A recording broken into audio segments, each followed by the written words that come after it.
Hey, Amie, Yeah, Juan. give me that beat. It's Baseball Shangri-La with Amie Cuevas and Juan Ramirez.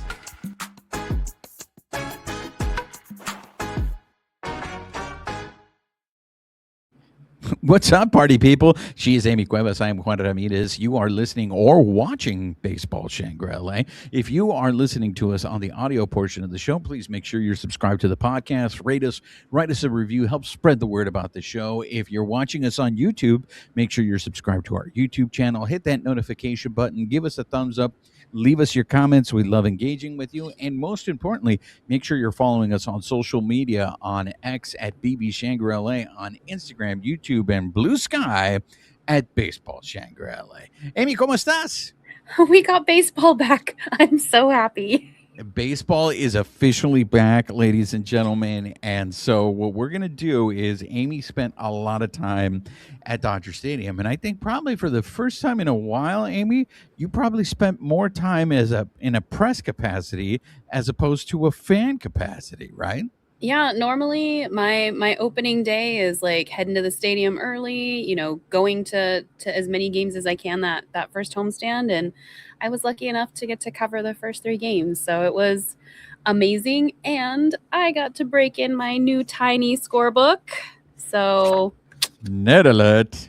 oh my god, if you guys need a tiny little scorebook, the numbers game, this is the best thing ever cuz it fits in your back pocket. All right, so let's start off then with opening day, because it's going to be a little bit of a different perspective because of the fact that you were there in a press capacity. So I'm curious, Amie, did you get a chance to see much of the vibe in the stadium? I know you get there early, but how was opening day in your experience? I mean, it was good. Honestly, I get there about the same time whether I'm working or I'm going to the game anyway. But we got there. I think we were there 6 hours before the start. I feel like whether you're covering the game or you're a fan that's getting there, it was more of that wonder, the joy of being back inside the stadium. So it was like media getting to see each other again. Some of the people we got to see during spring training, but because of the WBC and other things going on, you missed some people. I feel it was kind of the same for some of the people coming into the stadium too. Like you have the people who just come in for that day, but you've also got season ticket holders who are seeing the people in their sections for the first time. So it was just there was definitely a buzz in the air, and I know that there are some people who have mixed feelings about we have the opening day with the banner going up and then you have the ring ceremony the second day. I was lucky enough to be there for both, but it felt like whoever was there for whichever days, like people were just happy to be there. So where do you stand on the? Do you think opening day should be a day game, because this was a 5:30 start? Mm-hmm. So where do you stand on that? See, this is where I have a little bit of privilege, and I understand that. I have an amazing boss who will let me take the day off. Like I will put in for that the minute the schedule comes out, so I can take the day off. So to me, it doesn't really matter when they're playing it. I'm gonna probably factor in more like, okay, is the sun gonna be a factor in the game? Does it matter if it's a night game? Are we gonna get in and out a little bit easier? Are we dealing with traffic? That's a luxury and a privilege, and I understand that. For some people, like if you can't take off work, I understand wanting it to be maybe more of an evening game so it's a little bit more accessible. So for me, I'm okay with whatever because I just want to be in the stadium, but I understand that it does affect people differently. But would you rather it be played? Does opening day, in your opinion, need to be during the day, or I mean, Because does of the it name, still? because of the name. Well, not necessarily because of the name. I guess it's just for Yeah, the most give me a part. little bit more why. Well, I just feel like for the most part, Dodgers opening day game has been a day game. Now there have been some times where it's been at night, and I think a lot of other teams' opening day games are during the day. So when you see a game that it's like a 5:30 start, it just I don't know. For me, it kind of threw me out of whack because by then the game was already over. We've already experienced, and it just felt weird that I had to wait longer to see the game that day. So I'm just curious. I mean, there are some things that I believe I am a traditionalist in. I don't know if Like this what? is I like liking batting average, liking people that in pitchers duels and that kind of stuff. So the fact that it was a 5:30 game, it's not the hill that I'm going to die on. I'm just curious if other people feel the same way in the sense that hey, opening day should be a 1 o'clock start. I mean, it's nice. I guess because I get there so early, regardless of media, I will get there early even if I'm just going as a fan because I want to get in and I go as we know, I go by myself. I want to get good safe parking where I can easily get to my car.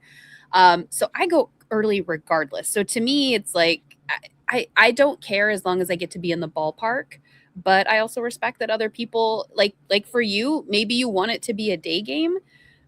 I can respect that.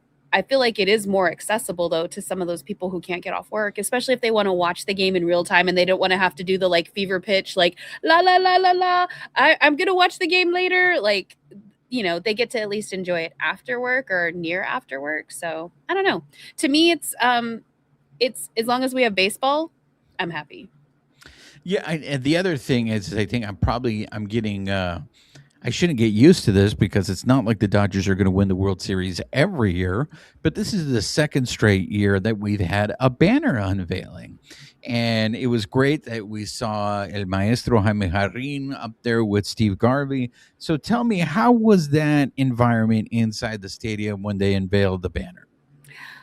I think there's definitely the people who are there who like are looking in it reverently, like we understand the magnitude of the moment we're experiencing, and then there's other people who like literally are there to just be there for the day and the excitement. So I feel like it was kind of a mixed crowd, but for those that it mattered, like I know all of our eyes were like looking over in right field up at that where all of the other God, what is the word I'm looking for? Like the World Series banners are. So I mean, I think I think anything that we can celebrate, to your point, we are very spoiled. But anything we can celebrate while we can still celebrate it, I think everybody's kind of behind that. Now, I know you have opening day rituals. So, did you miss out on your opening day rituals because you were operating as part of press on opening day, or were you still able to do some of your opening day rituals? And Um, what are they? Honestly, you know what my opening day ritual is? It's going. So like I checked that box. I think the only thing I really missed covering the team was that I didn't get to like rock a jersey or like rock a hat because as press we have to obviously, we're non-biased, so wear something nice, pants, slacks, blouse, whatever. So I think that was really the only thing, but I think that gets the counterbalances. We're getting to be there, talking to the players before the game, getting to see everything on the field beforehand, grabbing B-roll for our various shows or stories or whatever everybody's doing. So to me, you're trading one for the other. At the end of the day, I was in the stadium, so I was happy, but I definitely missed being able to like rock a jersey or, which player am I going to wear for opening day today? Now, you were there for Do both you games. have a ritual for opening day? Not really. I Do you have never a like. favorite shirt you wear or jersey? No, I don't do any of that stuff. I just get, I mean, usually I have to work. I don't take the day off like you do. So sometimes I'll work from home and then I'll be able to watch the game at work. So no, I don't have any of those type of rituals, but I want to be respectful because I do know that there are people out there that take opening day very, very seriously. I know for me, back when I used to go to Dodger games, it was like I would never go to opening day because it was just too expensive, right? And so for me, it was all about quantity over quality, right? So I was just like all that money that I would spend to go to on opening day, and I always thought opening day was amateur hour anyways because of everybody just drinking. And this is why I'm saying Mhm. like when it's a day game, they get there, most people will take the whole day off. They get there early, they're drinking. Like there's a park, I forget what the name of the park is, right outside of Dodgers We definitely heard that there were some tailgating, some pre-gaming going on.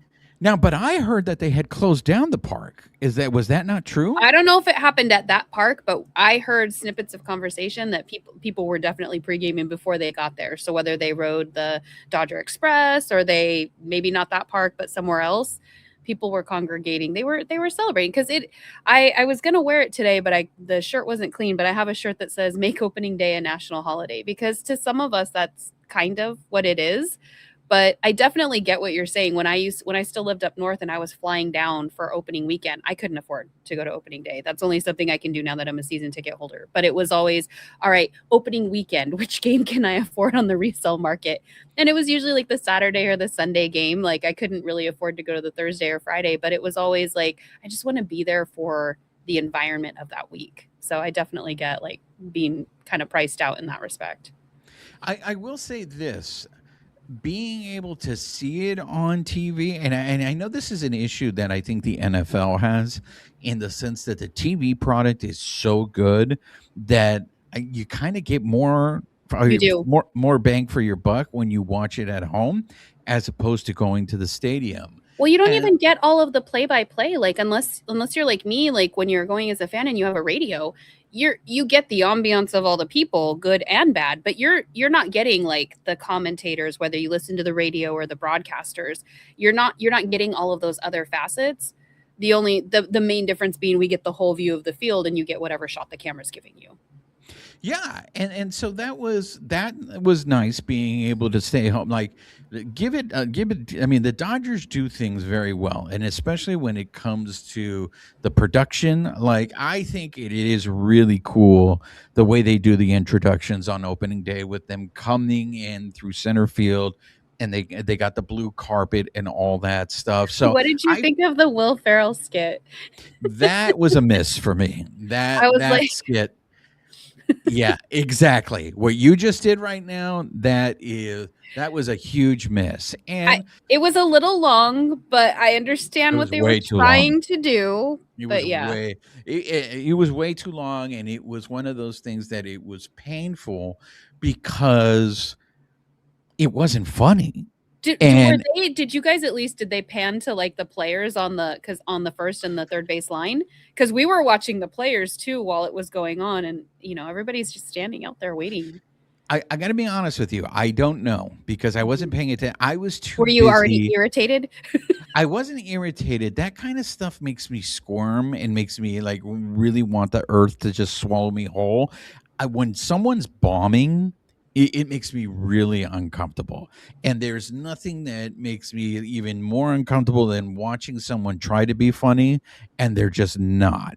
And that's, to me, something that it was like, okay, did they write this for him? And if they did, maybe they were better off just letting him just do his own shtick, or maybe they did let him do his own shtick and it just was not. But that just went on way too long. I do know some of our listeners and some of our viewers sent me messages saying, Juan, I think part of the reason also, other than that it wasn't funny, was it was a little too reminiscent to Ice Cube, in the sense of coming out with the car and coming out with the The car trophies. seems to be the staple now because we saw it in the Right. parade. We saw it last year in the It- parade. Yeah. Yeah, so that, to me, it's like, so what I asked is like, so are you saying that the car is getting old now? That maybe they should try something new? Because there is no guarantee like that they're going to win the World Series every year, So should they make every championship special and do something different for each championship? I think that's a fair argument, to tell you the It is truth. a fair argument, but I think we've also got to keep in mind that like they are limited by what they can do. We've only got a certain amount of time before the game starts. You can't wreck the field because those players need to be on it. So the safest thing that they can do, the flashiest thing that they can do, in my opinion, because I'm not speaking for the Dodgers, is that car seems to work, because you also don't want players running from second field or center field with the trophies that are about to play in a game, and it's kind of lackluster. We've seen it before in past years. They have come out of the dugout, but then they're walking 30, 40 feet. So that's lackluster. So then it's like, all right, what's the happy medium that doesn't hurt the field, doesn't hurt the players, gives it a little bit of pomp and circumstance? And it's like, well, this car seems to be working every year. Yeah, and I will say this, Amy. I mean, that's great. You're right. You get to see the banner, you see the introductions and all that stuff. But I got to tell you, I think the ring ceremony has kind of stole the thunder from opening day. And I 100%. kind of do feel like the people that got tickets, no, I'm sure there's some that got tickets to both games, but I feel like the people that got the tickets for the ring ceremony got a better deal because I think that ring ceremony, and you know me, I usually can't stand this kind of stuff. Even I was like, that was really well done. That ring ceremony, I thought it was really cool. If I had to pick between one or the other, I understand some people just love like opening day is opening day. I need to be there for that. If somebody was like you can only have one, I would totally pick the ring ceremony, hands down. Just because you're seeing the players' faces, like they get their little intro, the little stories about them, whatever, Anthony Anderson is telling them, they're coming up, and then you see that wonder and that happiness as they open the box and they get to see their ring and they're getting their pictures taken and they're posing with them. To me, that's the humanity of it, and I love every aspect of it. Now, I'm curious if you got any of this because again, I got messages where people were they were initially upset that Kershaw didn't get his ring as part of the ring ceremony when they were calling people's names out, and then soon what we saw was the old switcheroo when Did it you was get those? Did you get those messages before the switcheroo? I got them as the ring ceremony was Okay. going, Okay. right? So then when they did the switcheroo with Hershiser allegedly throwing the first pitch and then Kershaw coming out to do it, I thought that was well done. I was like, I feel like that is the way it should be done. And honestly, Amy, I'm curious. I feel like, let's say they did approach Kershaw and say, "Hey, do you want to get your rings with the rest of the team?" I bet you Kershaw was just like, "No, I'm not on the team anymore. Let them get their rings in their uniform." So I feel like the way they did it, they singled him out because he deserves to be singled out and to get his ring. So I thought that was cool the way they did that. Well, and I mean, I'm not 100%. I'd have to go back and look at everybody on there, but like everybody who got their ring, those were all current players. So to have him go out and suit up would be a little. I mean, could he do it? Absolutely. I mean, it's the Dodgers; they can do anything they want. But it would have been a little like, huh, okay. I wouldn't have cared one way or the other, but I do like that. Okay, if we're doing current players here, and let's announce the ones that are on the active roster, and then you have Kershaw come out and do that thing. And I really love the switcheroo. Like I think it was just so cute in my opinion. But then to have Kershaw have his own moment versus just being one of many, and then you have the team coming out. Not only do they present it, they take another team photo. He gets to pose with some of those guys. Like I think, like you just said, I think it heightened the moment, but it also didn't take away from the fact that no, he's not on the current team, but he still got a moment with it. Yeah, and it was great that the whole team presented it to him. Mhm. I think they did a really great job of handling that portion of it. Now, I know you were covering the team, so I don't know if you went back to listen to him or if there was a way because he was on the broadcast for opening day. So I did pull out my phone so I could listen to him at intervals, just because we could see him from the press box because he was sitting right next to the dugout. So there were moments where it's like, God, he keeps, he's talking, and then you would see him like look over into the dugout, and it's like, oh, that's got to be such a weird feeling for him. And from what I heard from other people, he did say that, several times throughout the broadcast, like this is so weird. But from what I heard, like he did a great job. I heard a lot of positive feedback that he brought a lot of insight to that game, especially from like a player's perspective, a player who also knows this team. So I heard little bits and pieces, and it sounds like he has another commitment in August, but I think these were the only two that he was really like tied to as far as broadcasting. He got rave reviews, and you know what I liked about it was he wasn't a homer. I love that he was giving credit to the Serpientes players when they, especially when the other pitcher was making was making good pitches. I love that. I am a little perplexed at the fact that his next assignment isn't until August. Now, I'm sure But he he also probably wants to be with his family. exactly. I'm sure he negotiated that. because he's got his kids in school in Texas, and Mhm. so I'm sure that was negotiated. I I did. and I would even hazard to say, like you said, he wasn't a homer, like he was giving complimentary comments. I don't know if you experienced this, but like in my workplace, especially because I work with people all over the country and in Canada, so especially some of the Blue Jays chatter that I get at work, like as everybody got excited about opening day, it was a lot of like, yeah, everybody except the Dodgers, and it's like, oh, Amie, you're gonna hate us all season, and it's like, the joke's on you, buddy. Like, I don't believe in smack talking. Like, to me, I've said this before on this show. I believe that if you love your team like I love my team, unless you're the Astros, then why am I going to knock your team? Like, there can always be that competitive edge, but like that kind of carries over into like Kershaw having complimentary things to say about the Diamondbacks. These guys all came up playing together in some way, shape, or form. So like, I don't know. I like when they have more complimentary things to say versus like digging on each other or smack talking. So to me, I enjoy the game more that way. For me, what I enjoy is I hope, I know this was just one game, but I'm hope he's taking a page out of Hubie Brown's book. Hubie Brown was a color commentator for the NBA, and Hubie Brown, I think, was one of the best color commentators out there because he never put anybody down. Like what Hubie Brown did was he explained why a play didn't work, and he gave credit to, like, and then when something wasn't successful, he explained why it wasn't successful. He I feel wasn't like he Rick wasn't Monday does that to a certain extent. to a certain extent, that, but Ricardo Lunes has his moments where he does like, look, I'm not the only one. I mean, there are some people who have asked me and go, Juan, do you think he likes baseball? And I was like, I get it, he can come off a little too critical, but I'm Did you just have a curious. Spider-Man moment where like, are you asking me? Are you asking about Rick Uh, Monday? no, look, I think Ricardo Lunes is really good at what he does. The thing that crosses a line is when he goes into Bob Costas level, which is that this sense that the olden times was the best way to play baseball, and that those people don't.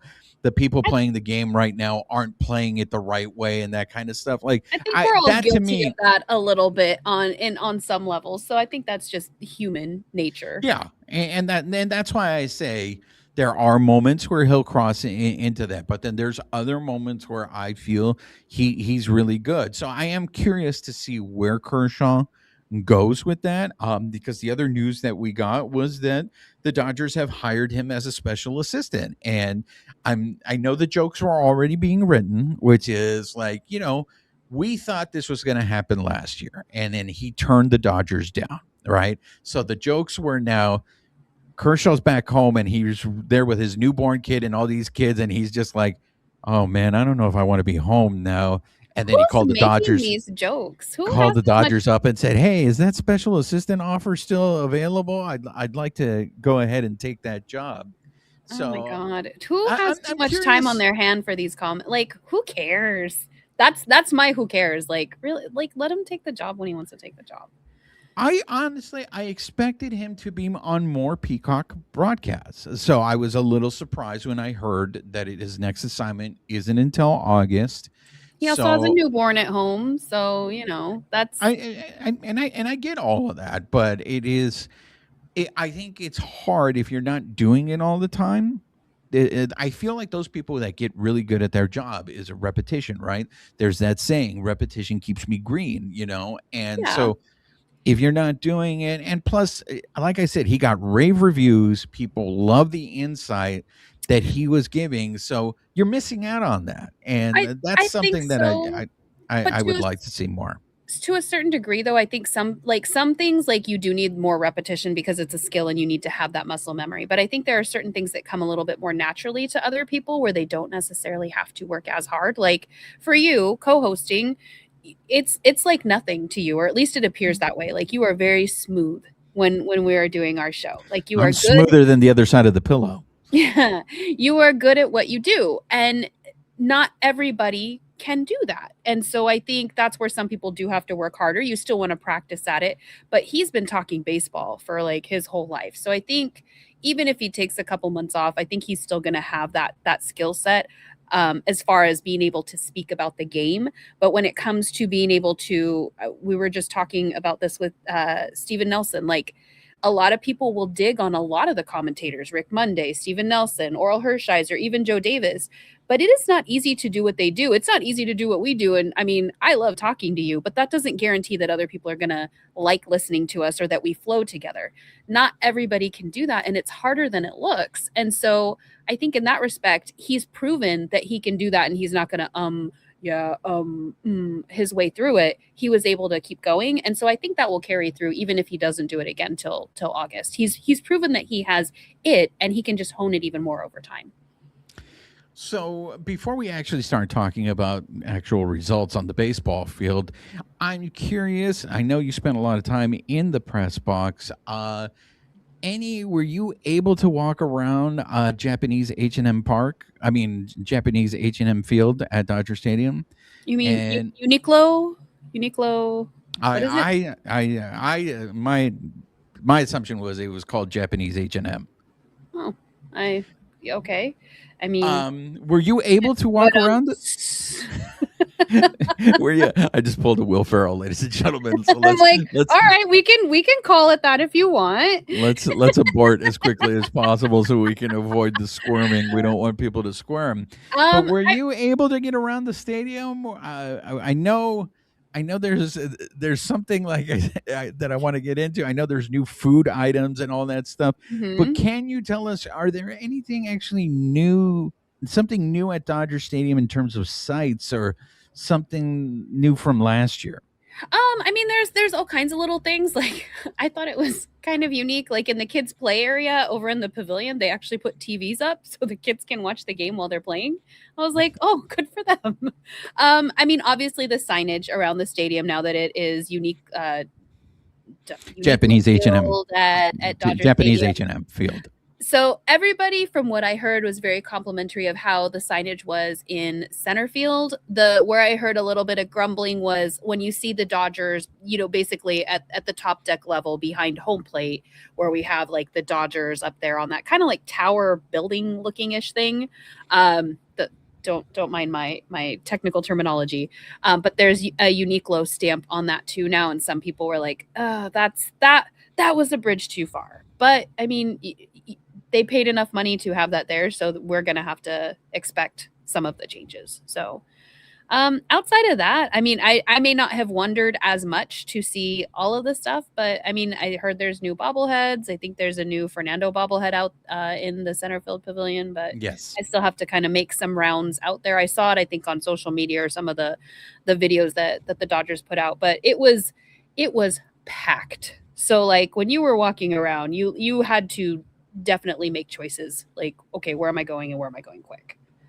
So the only bad thing that I heard about there's a couple other things I heard, but the only real bad thing that I heard about opening week at Dodger Stadium was that the LED boards weren't ready.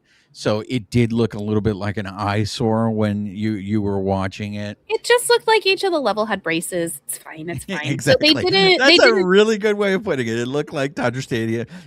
Japanese H&M Field had braces. You're absolutely right. There was an issue with the shipping of the ribbons around, and some of the screens got damaged, lost in transit aboard some of the ships. Is that what happened? They got damaged? Mm-hmm. So that's what we heard. So there were some delays, but now everything is back up. And I think even as of these last couple games, they're back up and running. Yeah. So everything is fine. I mean, at the end of the day, you're there to watch the baseball on the field. It just meant you got a few less Forest Lawn advertisements during the game. So, I'm still waiting for them to put up like Forest Lawn, see you later or something, but they just don't have that as their catch line yet. Yeah, no, like I said, so the other thing that I want to talk to you about, and I don't know if you were able to experience this, was this Ohtani Cup. The Oh my Otani Cup God. thing became a really like this fascinating story Cupcakes. because it kept evolving. So That's on because opening day, it truly did keep evolving, though, like okay. literally. So this is why I need you to confirm. So initially, I saw reports on opening day that cup was $85. Oh, Is see, and that I heard it. true? I can't speak to true or false, but Okay. I had heard initially it was like $67, and it was free refills for the whole day, and then Yes, I there had was heard the refills for just the day. and there was signage saying that, and then there was kind of a hubbub after that day. And then I think that it could have been 85. I had heard reports of 67. There were also people who were going in and changing things online. Not, I don't want to say with AI, but like putting their own information on. So that's where like everybody take it with a grain of salt. The initial reports from enough people were that it was for the one day you got free refills. It got retooled within that next day or so, and now it sits at about $75, but you are getting free refills for the season. But it is from what I hear, a limited edition cup, so it's not like I can decide 2 months from now to go buy that cup. It may not be available. So a couple of our listeners, Jessica and Philip, they got one. My best friend Hillary, she has one. It was something novel. Like you would see a bunch of them around, but there were other people who didn't have it, had heard the rumor, and like my friend had hers on the bar where we were standing, and somebody was like, "Can I just come up and touch it?" I was like, "Well, at least they asked you, because consent, but because it's textured, so it's, you know."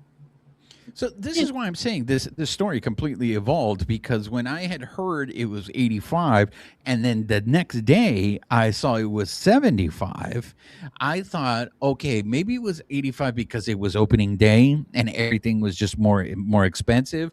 But then I had heard the story, okay, it's 75 and now it's free refills for the whole season, Mhm. because initially, even when it went from 85 to 75, I was like, "Tan pendejos. I'm not going to spend that much money on a cup." Oh, But then see? thanks to Desert Doyer, I started doing the math, because first of all, I'm a little concerned about Desert Doyer and diabetes, because He'll be fine. He's magic. Desert Doyer was posting his videos. He had his Otani cup, and I think he was getting a refill like every inning. And I was like, I get it, because you buy a soda at Dodger Stadium. I think it's like It's at like least it's like $10. it's around like 12 or $13. Let's just round it up. Let's just round up and say it's 15 for the people who tip. So I think Desert Doyer, like that cup paid for him for itself on opening day. But if you are one of a season ticket holder, or you are someone that goes a lot to Dodger games, I do think that is an investment that eventually will pay for itself. So here's the thing. When it was initially just the day of game refills, I was like, no way. I mean, if I drank soda, this would be the way to go. But then once you heard it was all season long, I actually got into a debate with somebody, and they were like, "Oh, it's still not cost effective." And I'm like, "How do you figure? If you buy, let's just say it is $15. Let's say you buy 5 sodas over the course of either that game or over a couple games, maybe even go to a handful during the year.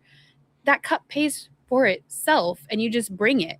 But if you're, I don't like, at least half, if not more, of the fan base is Latino. I don't know if you grew up with the movie purse, but we did. It's the George Lopez thing, like lick it and pass it, lick it and pass it. Like you're gonna go get that refill. You could pay for that cup in one game.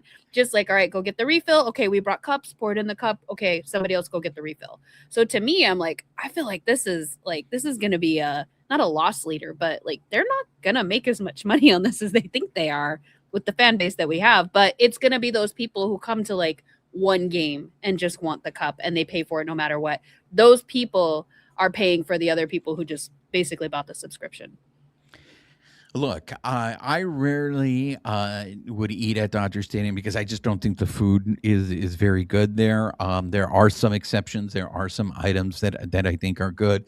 They have some new items on the menu this year. Yes. I want that chow mein burrito so bad. I just want to try it. I was going to bring up the chow mein burrito.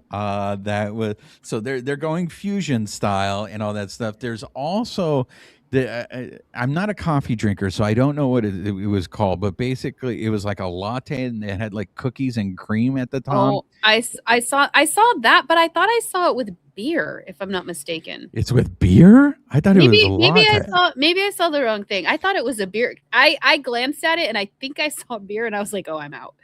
But Yeah, maybe and I look, type 2 diabetes is a big thing within the Latino community, and the Dodgers are not helping yeah, but you're with gonna die these menu happy. items. So, like I said, the chow mein burrito is something that would have piqued my interest. But I'm a honestly, savory person, so I'm just like, that sounds excellent.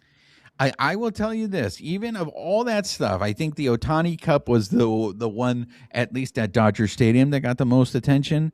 But I don't know if you saw the machete taco that the Marlins of Miami are Oh, selling. yes, I yes. would love the Dodgers to steal something like that. Okay. But Um, it has to be a good one. Like, my dear friend Alonso from Baseball Isn't Boring, we were going to make a trip to Miami just to try that machete taco. And for those of you who don't know what I'm talking about, it is isn't a that like very long taco in the shape of a machete. And I mean, Google it. Go ahead and Google it. But to me, that item was the clear winner. And then until I saw the Otani Cup just completely just take over all of social media, I I mean, if you believe. like soda. Well, the Serpientes had a nacho bucket that they were promoting, and to Have me, you I have you seen the Rangers? They have their rally cap like chip dip hat. So it's a hat and you can wear it, but it's got all these like side little appetizers and then like chips in the top and you can like dip it. that's way too hard. That is way too I'm hard. like, that is going to fall over on somebody's lap. Yeah, what are we doing here? Like the one that the Serpientes, I have issues with the one that Serpientes is selling is because it's literally a bucket full of nachos, and it's like, look, that cheese is going to go all the way to the bottom, and then your bottom nachos are going to be all soggy, todos wangos. It's just not going to be any good. Not you just gotta eat them faster.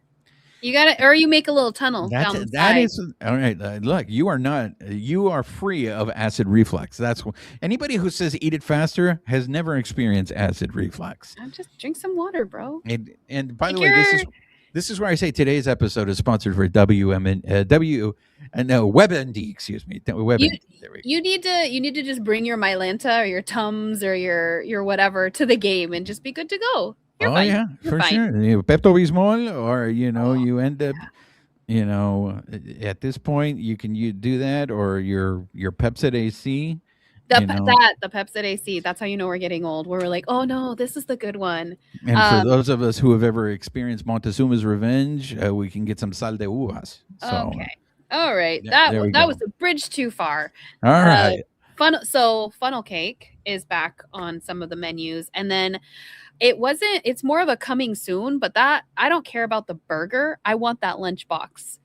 I've seen conflicting Oh, okay. reports Yeah. So on what how is much it?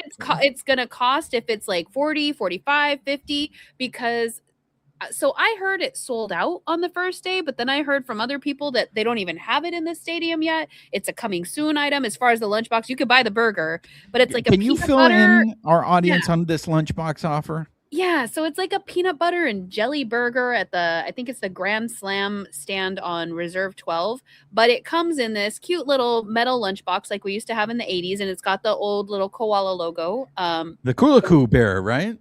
I'm not sure. So I don't know why he was the mascot, but I still have my koala puppet from the 80s that I got around the time we won the World He was on the Series. cover of the Kulaku when they used to Oh, sell the Kulaku. I sure. I just know I have a koala puppet from the Dodgers from the 88 year. He's still in my keepsake box, but that koala is on the lunchbox. So it's a metal one, just like I said, like we used to carry around, and you can buy that burger in the lunchbox, evidently either if it's sold out or when it's coming back again. Again, conflicting reports, but it looks super cute. Go Google it. Or actually don't, because I want to get one and I don't want you all to buy one. So All right, before I get called out on it, I do need to correct myself. Yes, the koala bear was not Oh, did on you the look? cover of the Kulaku. The Kulaku was I don't even know what the kulaku is, bro. the Kulaku had it was an ice cream sandwich. It was an Oh, ice cream okay. That's sandwich. why I don't know what it is. I'm allergic to dairy. Yeah, it was an ice cream sandwich. This guy's riding a bicycle that's kind of like one of those that you sell ice cream out of. Okay. But Like a yeah, it paleta? got yeah. So I mean, they still sell ice cream sandwiches. It's just not the Kulaku brand anymore. Okay. But if Well, back in the day, this koala has been a staple at the stadium as far as a that is mascot true. The for koala over is 40 years. So the fact that we don't have a true mascot, but he still seems to crop up across merchandise. I mean, it's just continuity, I guess. we don't need a mascot. That the koala's for the kids. But for all you left field pavilion locos or all you can eat right field pavilion gordos, if you remember the Kulaku, leave me a comment here on our YouTube 10 channel. 10 points for you. Exactly. We did, so I think kind of rounding out some of the stadium experience stuff, we did see the cost of parking go up. So this is your PSA. Make sure you buy it online before you go, because it's $40 online. It's $45 if you get to the gate. I think it's $70 for oversized vehicles. So, and for those of you that just some economic pointers, you can take the Dodger Stadium Express. That is free.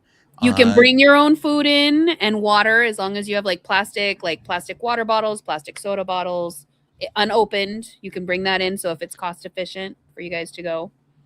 And if what is soon becoming, I think, something that you have to really consider, and if you're gonna go to a Dodger game, you kind of have to make it an all day thing. Mhm. If you get there early enough, there's other ways. There's the Metro actually has a video that shows how you can walk through Chinatown to get to Dodger Stadium, and I'm gonna tell you that walk is really fast.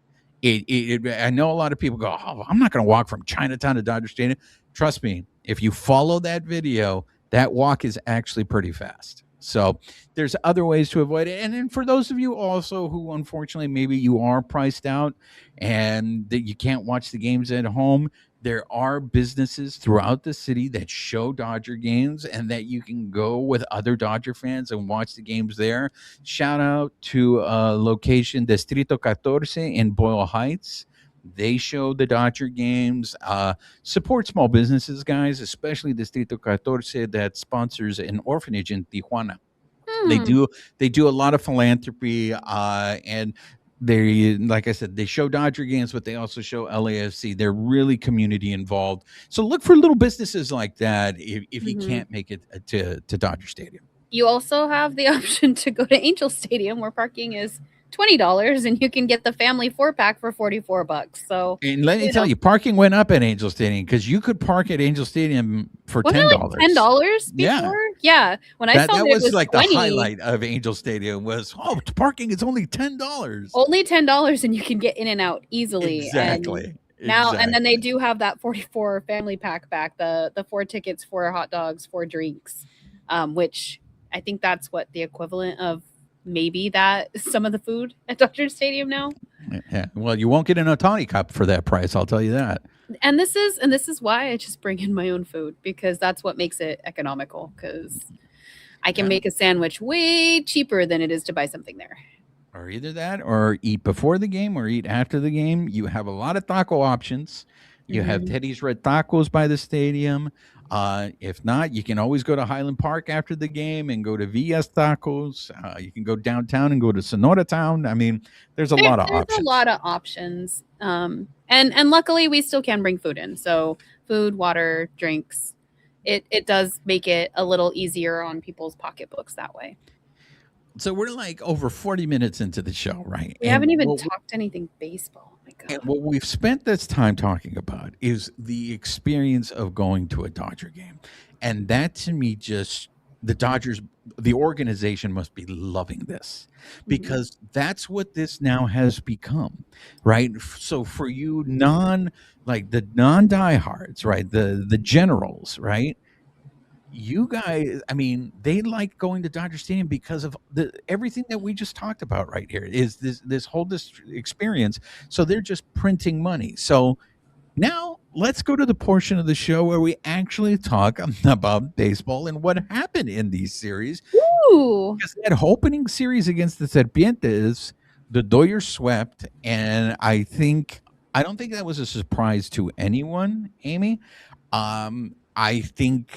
I know we're already hearing they're going to win over 100 games. Oh my Still God. I don't knew think that that's was going going to come up. Like, you already saw the articles coming out. Dodgers are going to be 162-0. Yeah. And everybody's on this high cloud. And then all of a sudden they lose a game in the next series. And then it's like, oh my God, they're the worst team in baseball. And it's like, oh, I forgot. I forgot how fickle some people are in this game. Honestly, I'm excited to see how they perform. We know that the Dodgers are more looking at the long haul in the postseason, so they're going to try to win a lot of games, but they're also not going to kill themselves doing it. I did like on opening day, they had that video come out talking about them being the bad guys. And we did hear from Dave Roberts. He hadn't seen that video yet, but he was basically saying that he was going to embrace his villain era, which I just thought was cute because it's Dave Roberts and he's adorable. So look, promotion wise, like the majority of the fan base, they ate it up. They loved that video. They loved all of that. I myself had an issue with it. Only I knew you would. And this is why I had an issue with it. And those of you, my movie fans, they're going to back me up on this. And the issue that I have is towards the end of that video, they make reference to a quote from Brian De Palma's major motion picture Scarface. And to me, using that quote, they have completely misunderstood what that movie was about. They took the wrong message from that movie. That was the issue that I had with that video. But other than that, I feel I recognize the marketing aspect of it. In your opinion, though, like that's for them, maybe that was exactly what they were looking for. They're taking the wrong lessons. They are literally feeding into the glamorization of Tony Montana, who, by the way, is not an anti-hero. Tony Montana is a bad person. All right. He is a bad person. So this coming from the guy who likes Heat, where they like romanticize the bad guys in that movie. No, they don't. Oh. That's the beauty of that movie. That's the beauty of that movie because they make the bad guys human. That's what. See, look, we're looking at it and we both have different perspectives. If you are rooting for Robert De Niro in Heat, that's when you need to check yourself because you're rooting for a sociopath. That is the difference between Al Pacino's character and Robert De Niro because those are supposed to represent two halves of the same coin, right? One is a person that has morals and that is trying to do the right thing. And the other one is a sociopath who doesn't care about what people think. So if you are rooting for Robert De Niro in Heat, you are taking the wrong message from that movie. In your opinion, or it's Hollywood being able to showcase that some people are human. I'm not saying what they did was right and they should have been shooting everybody up and killing everybody after they robbed a bank, but it is putting a human spin on what's going on. Otherwise, you would just have a regular, Western bank robbery. Whatever. We're getting off course, but I love debating movies with you. But that perfectly highlights my point. You think one thing about that movie, I think something different, which is exactly why the Dodgers using that piece, they had a totally different reason than your perspective for using it. And the beauty is you can not like it, and that's fine. It's okay if you don't like it. Exactly. They don't care. They don't care what my opinion is. It's not that they don't. It's not that they don't care. You guys can both have a different opinion, and it's okay. It's not a not caring thing. It's okay. That's what makes this world beautiful, Juan. That's right. So let's go back to baseball. Back to baseball, guys. Back to baseball. Back to baseball. So they swept the Serpientes, which I think everyone expected. For me, this first week, to me, on what's been really clear is the pitching has really carried them. Not only on the starting side, but the bullpen has been really, really good for the most part. One thing I wanted to bring up was about the starting rotation. And so again, in spring training, we all heard, oh, the Dodgers have so much depth. They have so many starters. They have too many starters. And now to start the season, Amy, I think I don't I do you feel that confident in the depth of the starting rotation? I don't have an opinion one way or another because they're slow playing a lot of guys on purpose. Like we're not going to see Blake Snell right away because we have ramped him up too quickly and to his and the team's detriment. So if they have enough guys to carry it, if Sheehan can do a good job, if they can get Roki to, you know, locate the plate a little bit better, and then you just have Yamamoto kind of continue to cruise, then I think you're good. Shohei, it goes without saying, like he knows what he's doing. So, I mean, you kind of carry it up to that point. Obviously, we want to see some of these guys go a little, longer in games, but you got 6 innings out of Yoshi on opening day. Sheehan hit a little bit of trouble. He only went 3 1/3, but you had Glasnow going 6 innings. Roki went 4. You had Shohei with 6 and Yoshi with 6 again. So, I mean, obviously, we're not back in the days of complete games, but getting to 6 innings with this team, not too shabby. You mentioned someone that was a hot topic, and that was Roki. I know a lot of people, his spring was not good, and I think a lot of people were concerned. I was very surprised to see his outing, even though he only went 4 innings, he only gave up 1 run. I really thought he was going to get lit up. I am Ow. concerned.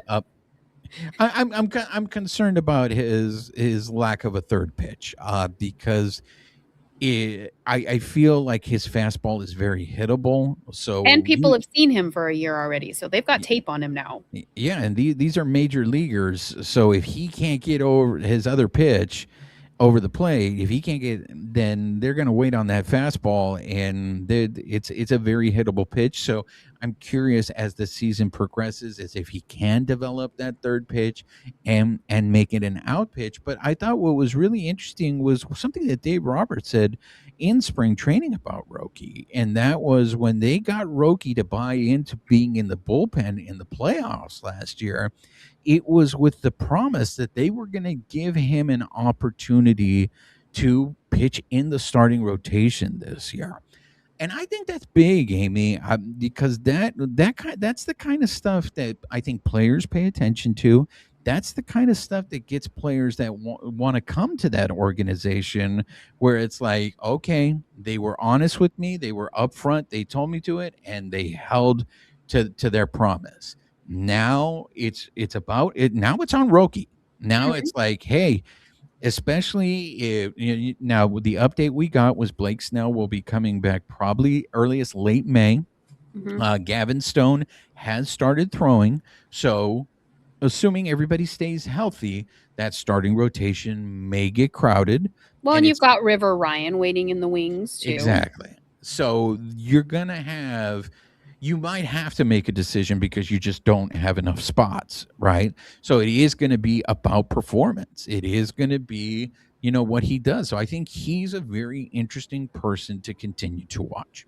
Well, and they have all kinds of strategies. I mean, depending on how some of the the bullpen pitchers go, I mean, maybe you even see people piggybacking. So like if you do have like an influx of pitchers, if you can count on maybe Roki and Robleski or whatever working together more, if they can eat more innings, that's less bullpen starts. If you have some question marks still on the bullpen side, then you don't have to really work with some of those pieces as much. But it's going to come down to roster spots. Like you said, it's going to get crowded and they're going to have to figure something out. And it's probably going to be the younger players that still have options that are going to get moved around a little bit more. But I think they're doing everything that they need to make it down the stretch. So you brought up roster spots, and I think that lends me to the other hot debate, I think, that came out of spring training, which was the Hassan Kim and Alex Freeland, excuse me, debate. Did you Uh, see there was something? I think there's oh God, I gotta go look up the page. But there is a fan page that is devoted to Haesung Kim. And so they had interpreted one of the things that he had said. I want to make sure I quote them accurately. So I give them the credit. It's Haesung Kim Muse, and it's at Haesung Kim Muse on Twitter. But there was a video of Haesung addressing basically fans, and he was saying that, I'm just going to paraphrase it, but the biggest goal was for him to make the opening day roster, and he couldn't keep his promise from the start. But still, the season is long, and he's going to do his best to get called up quickly. And I was like, oh, bless his heart. Like for me, to that whole debate, I know fans were upset because based on performance, they thought Hae-Sung Kim should have gotten that spot. Alex Freeland's average was not very strong in spring training. But to me, that's not what made the final decision, Amie. To me, it's what you were just talking about, a roster spot.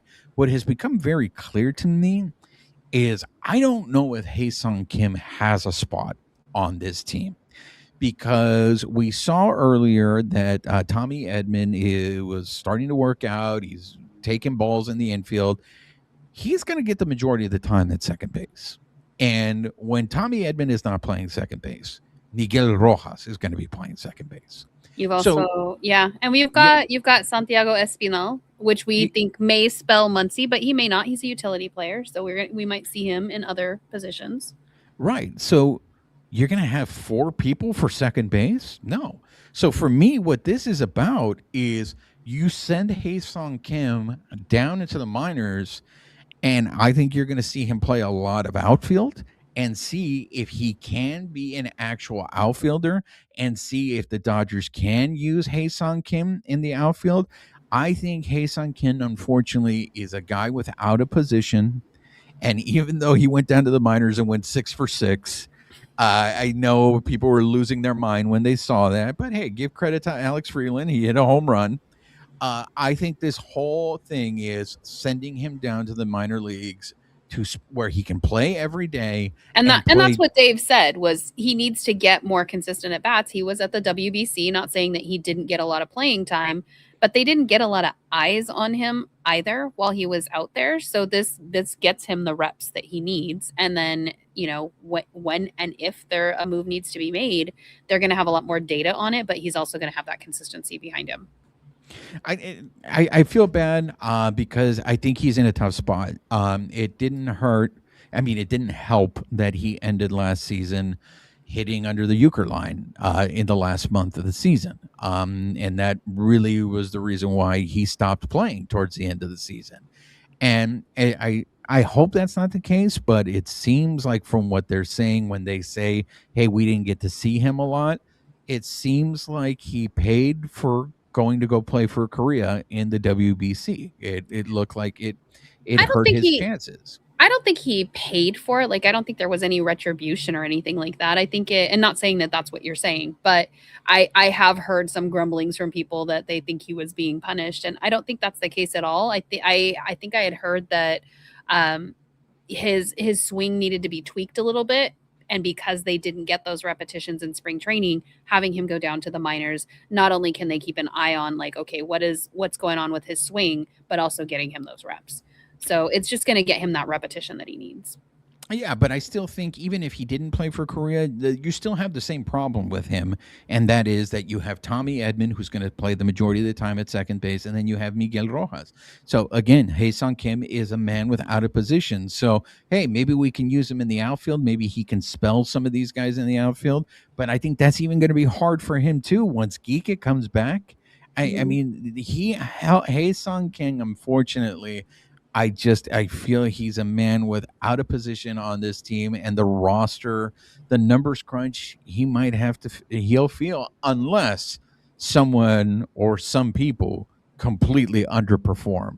It's not, I don't even know that it's necessarily underperforming, and I don't wish this on anybody, but we also know injuries happen too. You've got to have some of those people to back up, and we know they're going to platoon. To your point, they do have a lot of bodies at second base, and the other positions you can't really spell out that much. Mookie is your shortstop.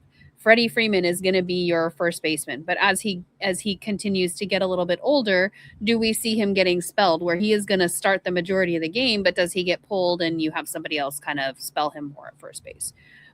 The season is so young. I know people were upset. I heard the same thing as you about the batting average and, why are we bringing this guy up? But again, this is where the front office, they're crunching numbers. They're looking at everything. They're also looking at options. So they're going to do what they need to do to make sure that they can get to this three-peat. So hopefully we don't lose players in the mix of that. Another thing I want to ask you, Amie, is so you have opening day where you're raising the banner. You have the ring ceremony in game 2.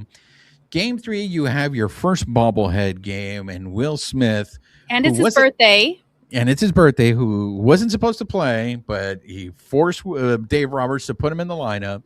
He ends up hitting the game-winning home run. My question to you, though, Amie, is 3 games into the season, is that too early for a bobblehead game? It's the Dodgers. At this point, you don't know how many people you're getting on a regular basis who are going to either get to repeat and get to come. So if they have the funds and the sponsorships to do it, honestly, let them. I have no thoughts on it one way or another. So then we have another bobblehead. You forgot the hoodie on Monday, because I got the hoodie.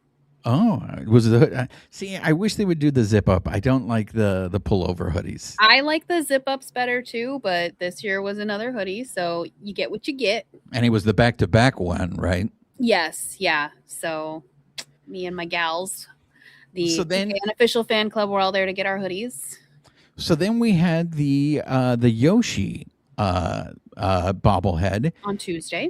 And Amie, you would think after last year that we had this all figured out what got figured out? Like how to handle these bobbleheads, especially the ones that there's going to be a huge demand for them, right? But because I thought they didn't want people lining up outside of Dodger Stadium at 11 o'clock in the morning, and it seems like that's what we had again for the Yoshi game. Was you had people outside of Dodger Stadium lined up. Well, I mean, what are we doing here? Like, why can't we just give a giveaway to everybody who buys a ticket?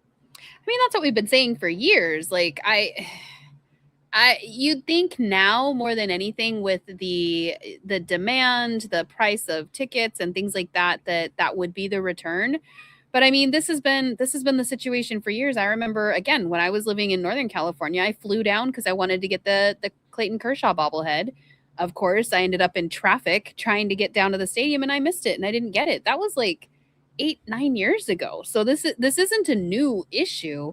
The bigger thing that we're seeing is people lining up earlier and earlier. And yes, it is a safety and a security concern. So that's where you could argue we really should just have one for every, seat. It's also great advertising. I mean, we had this whole conversation last year. It's great advertising for the sponsors. That's what it is. But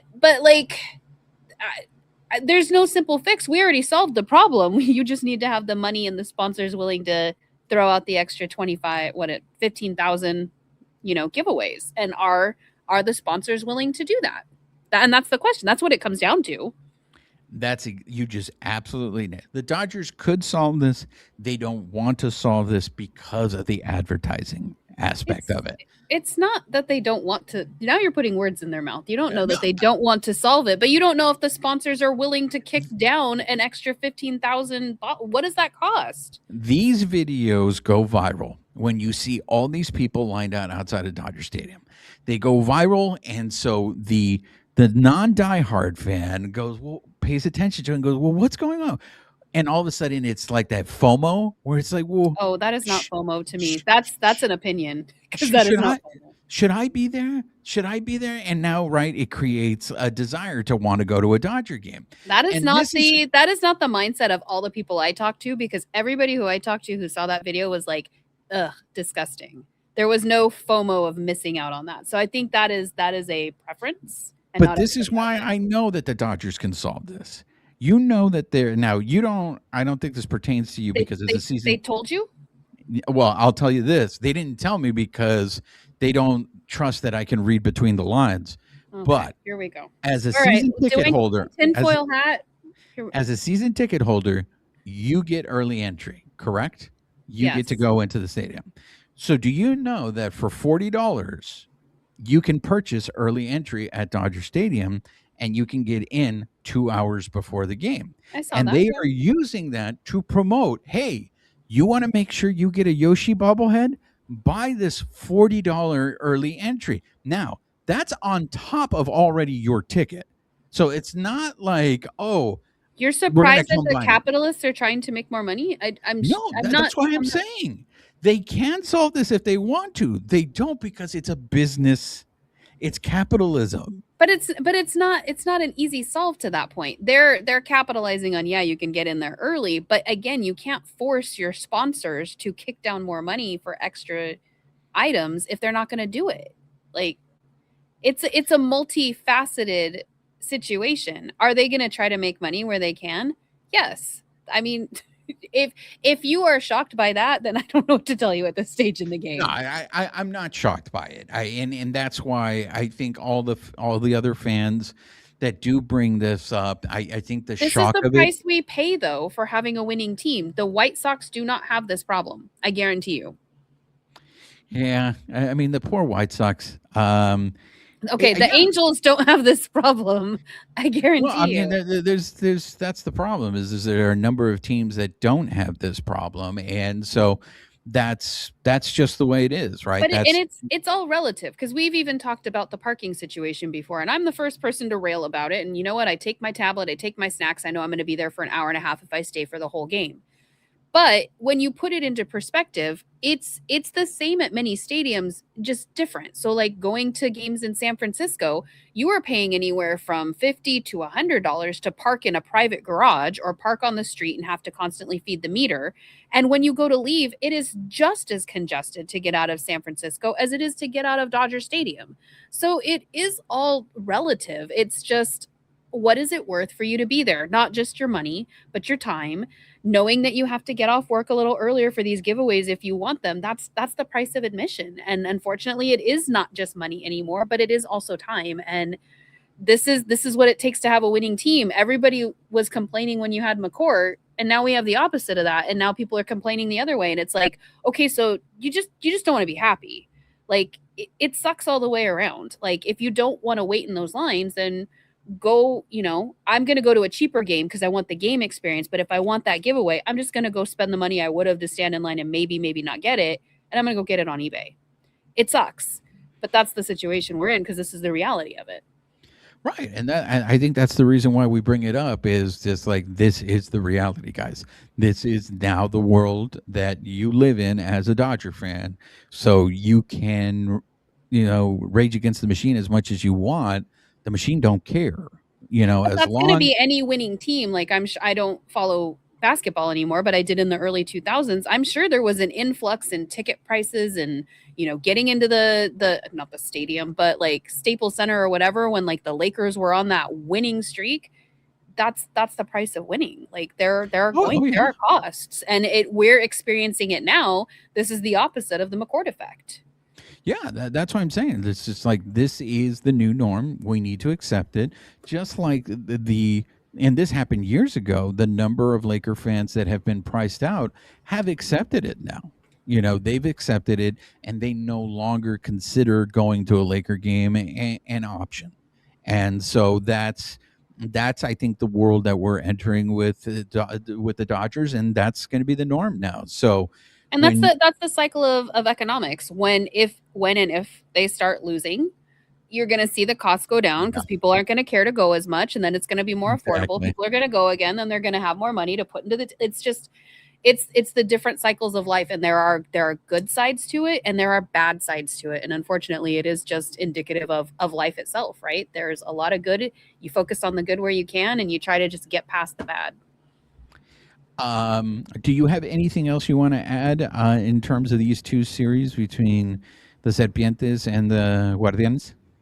The only thing I would say is I've heard some grumblings from people like commenting on the offense. Like, we're 6 games in. Like, these guys they're going to find it, or they don't. And this is the season we're having. But there's a lot of people grumbling at like the collective batting average of the team right now.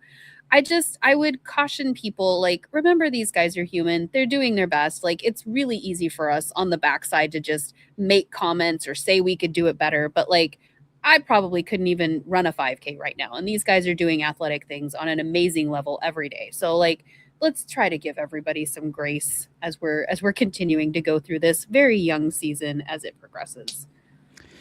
I agree. It's way too early to be concerned about the offense, in particular the top of the order. But I will say this: tip your hat to the Guardianes.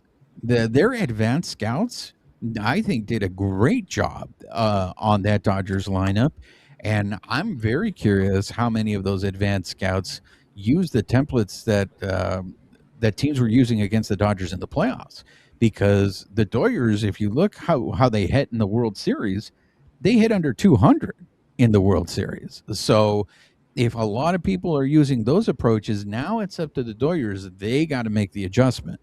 Those hitters need to make the adjustment. And look, it's 6 games into the season. I'm sure they're going to find a way to make an adjustment. So I know it's They're a jarring. good team, and they've got some other things on their side. We've already seen the beginnings of it. I'm sure we can start the conversation here, and we're going to continue as the season goes on. But as we've even seen the ABS system get implemented, it's gonna impact games. We're seeing it, not so much with the Dodgers right now. We've seen them make some successful calls, but we are seeing it with some of the other teams. Some of the other umpires are probably hating life right now. And you're hearing grumblings kind of all over the place. A lot of people either love it or hate it. And this last week has been interesting. So let's wrap things up with the ABS. So real quick, in terms of the ABS, I find it fascinating that I think the loudest cheers in baseball games have been related to the ABS. So I don't know if it's because it's new, but to hear fans like the stadium go wild on an ABS challenge, whether it's right or wrong, I find that completely fascinating. I love it. And I know that there are a lot of people who are against it. I think even Will Smith spoke out against it last year. Like, yes, there are going to be bad calls made, but it all kind of balances itself out. To me, I take kind of the opposite stance. Like, I like that we still have umpires in the game, have them call the game, but there does need to be checks and balances. I think we've had this conversation multiple times on the show. I like that they can challenge throughout, because we are seeing, I think they just had their first walk-off challenge and it was reversed, and that impacted the game. We saw some stuff. There was a couple of bases loaded situations. I think we saw Eugenio Suarez. I think CB Buckner is taking the biggest brunt of the umpires right now, but having those 2 consecutive calls overturned, to me, it doesn't matter if they ended up striking out or whatever. I think it's the fact that, I don't want to say we're owed, but in my opinion, we're owed an accurate call, and especially in those pivotal points of the game. So I am one of the people who likes it. I think that there are a lot of interesting facets that we'll get to explore over the season. Like Sam Bloom wrote a report about even just how the height of hitters is being checked, and we've lost the equivalent of 3 Aaron Judges in height. And I'm like, oh God, this is reminiscent of dating apps of like, are you sure you're 6'5"? Did you mean 5'6"? Like, just seeing how all of these different facets are going to impact the game over the season. Yeah, I mean, I don't think anybody had a more worse week than CB Buckner. You mentioned the Eugenio calls. There's The then Jake Bowers call. the one in Milwaukee was really, really bad. And then to top it all off, he ended up taking a foul ball and had to leave the game. So CB Buckner, he had himself a real, and you mentioned it, Amie. We're going to end the show on this little hard fact on here. So if you take the oldest umpires in Major League Baseball, did you see this stat? I have this stat written down. Go for it. Go ahead, because if you have it written down, you'll have it more accurate than I have. Go ahead. So Codify reported on, I believe it was Sunday, they said of the 35 games so far, the top 10 oldest umps, they had 69% of their calls overturned. And then the top 10 youngest umps only had 39% overturned. So, I mean, that's a significant difference. It is, and the umpires union is going to have, they're going to have a dilemma on their hands. I think eventually what we're going to see, and who knows how many years this is, Amie, eventually we're going to get balls and strikes, they're going to be automated. They're going to be called like that. You're still going to have umpires behind home plate because you need them in case the machine, malfunctions. And then there's other responsibilities that a home plate umpire calls. But honestly, the only issue right now that I think that they have is there is a delay on that machine. But once they figure out that delay, I think you will get an automated strike zone. I think so. There was an article in The Athletic. It was another one by Sam Bloom, but it was about they were talking to former umps about this, and the majority of them they had mixed opinions. But there was one guy on there that was like, basically, like I would welcome this. Like I wouldn't take offense because again, I feel like we need the human aspect, and if I made the wrong call, I would like to know. I don't think you need to go automated for the whole game. I like having umpires in there. But if there's an egregious call, I think we should be able to overturn it. And as I think the people who are giving a lot of the umpires hate, I think we can shift that perspective. They are human. They're doing something that's very hard, much like the players, the managers, the staff, etc. I think giving them grace of like, could you call that strike zone? Like if we're looking, I think there was something in one of the articles I read, like it's 27%, from their knees to whatever.